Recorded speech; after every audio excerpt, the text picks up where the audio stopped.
Sorry. Um, so after I graduated, I think you know that I did my PhD in history of Arabic calligraphy. That took about 4 or 5 years, and by that time I turned 30, and I was at a point where I was just like, I feel my life and all the money that I'd put into my academics and my education, it hadn't led me anywhere, and I felt very empty that I am not where everybody else is or where I'm expected to be, which is financial security at the age of 30, a house to yourself, whereas everybody else around me had their own homes and was financially secure. And I had poured all this money into getting my PhD and my education. And then on top of that, people were married or had children and had started the next chapter of their life. And I was like, I'm so far behind any of those things. And I kind of fell out of love for it in design, because I was like, I've spent so much money trying to get to the point that I am, and it's not rewarded me.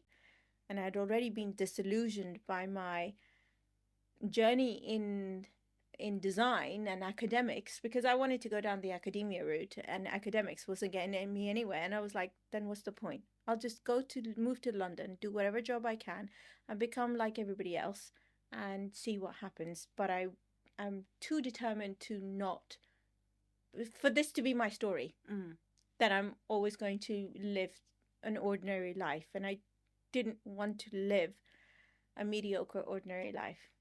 And as harsh as that may be compared to other people,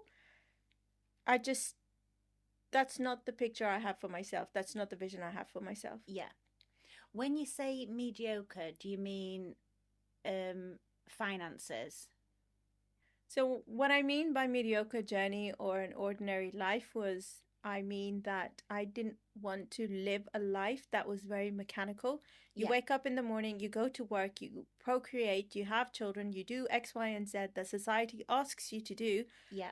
And you don't actually feel a connection with a purpose or your purpose of what God has put on earth to make the most out of life. Yeah. For you to do. I am a religious person to my own personal self, so I do believe that there's a connection to your own spirituality and finding your purpose in the wider context as well as a personal context. So I was like, I'm not connecting to anything, I'm nowhere near, and surely life has more to offer. There's more to life that it has to offer than living a flatlined life.